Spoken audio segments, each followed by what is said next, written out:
बहुत समय पहले की बात है। उत्तर प्रदेश के अकबरपुर गांव में एक बालक जन्म लेता है। परिवार सामान्य पर बालक असाधारण। नाम रखा गया लक्ष्मी नारायण शर्मा। बचपन से ही उसमें साधारण बच्चों से कुछ अलग था। पढ़ाई में तो ठीक ही थे, मगर उसका मन हर समय एक गहरे ध्यान में खोया रहता। वह घंटों एक जगह बैठा रहता, जैसे किसी और ही लोक से जुड़ा हो। 11 साल की उम्र में उनका विवाह हुआ।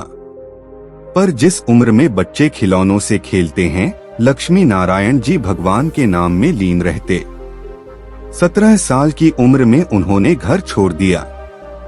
जंगलों में भटकते, संतों के संपर्क में आए, गहरे ध्यान में डूबते गए। कहा जाता है कि उन्होंने गुजरात के बवानिया मोरबी क्षेत्र में वर्षों तक साधना की। वहां लोग उन्हें तलैया वाले बाबा कहकर पुकारते थे। लेकिन असली मोड़ तो उनकी कहानी में तब आया जब वह उत्तर भारत की ओर लौटे। एक दिन वे ट्रेन में बिना टिकट यात्रा कर रहे थे। टीटी ने उन्हें पकड़ लिया और अगले स्टेशन नीब करौरी पर उतार दिया गया। लेकिन जैसे ही बाबा को उतारा गया, ट्रेन आगे नहीं बढ़ी। ड्राइवर से लेकर गार्ड तक सब हैरान। इंजन चालू, पटरी सही, फिर ट्रेन क्यों नहीं चल रही? किसी ने कहा, बाबा को मनाकर वापस बैठाइए। बाबा को आदर सहित बुलाया गया। उन्होंने ट्रेन में कदम रखा और ट्रेन चल पड़ी। तभी से लोगों ने उन्हें नीब करौरी बाबा कहना शुरू कर दिया। अब बाबा ने कई स्थानों पर आश्रम बनाए, लेकिन सबसे प्रसिद्ध बना कैंची धाम। यह 1964 की बात है। नैनीताल से कुछ किलोमीटर दूर एक घना जंगल, जहां बाबा ने आध्यात्मिक ऊर्जा से भरा एक धाम स्थापित किया।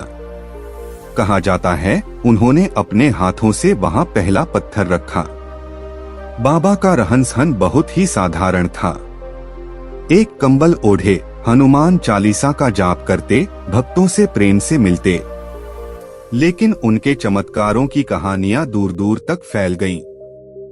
एक बार की बात है, बाबा के आश्रम में भंडारा था। सैकड़ों लोग भोजन कर रहे थे, लेकिन रसोई में घी खत्म हो गया। चिंता का माहौल बन गया।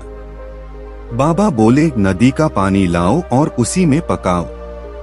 सब हैरान, लेकिन बाबा की आज्ञा थी। भक्तों ने पानी लाया और जब खाना बना तो उसमें घी की महक थी। सबने भरपेट भोजन किया। एक और बार एक भक्त धूप में तप रहा था। बाबा बोले, तू छाया में है। और तब देखा गया कि उसके ऊपर एक बादल का टुकड़ा स्थिर हो गया। धूप में भी उसे छाया मिलती रही। बाबा कहते थे, मन चंगा तो कठौती में गंगा। उन्होंने कभी धर्म का दिखावा नहीं किया। कहते, सेवा ही सच्ची भक्ति है। जो भी उनके पास आया, खाली नहीं लौटा। उनके भक्त केवल भारत तक सीमित नहीं थे। Steve jobs, mark Zuckerberg, Julia Roberts जैसे लोग भी उनके भक्त बने। स्टीव जॉब्स जब जीवन में परेशान थे तो भारत आए और बाबा नीब करौरी महाराज के कैंची धाम पहुंचे। वहां उन्हें मानसिक शांति मिली। बाद में उन्होंने ये बात एप्पल कंपनी में भी बताई। कई कहते हैं कि बाबा कोई सामान्य संत नहीं थे, वे स्वयं हनुमान जी के अवतार थे। 11 सितंबर 1973 को बाबा ने वृंदावन में शरीर त्याग दिया, पर उनका प्रभाव कभी समाप्त नहीं हुआ। आज भी हर साल 15 जून को कैंची धाम में लाखों श्रद्धालु एकत्र होते हैं। कहा जाता है इस दिन बाबा ने उस धाम की नींव रखी थी और आज भी उसी दिन भक्तों को चमत्कारिक अनुभव होते हैं।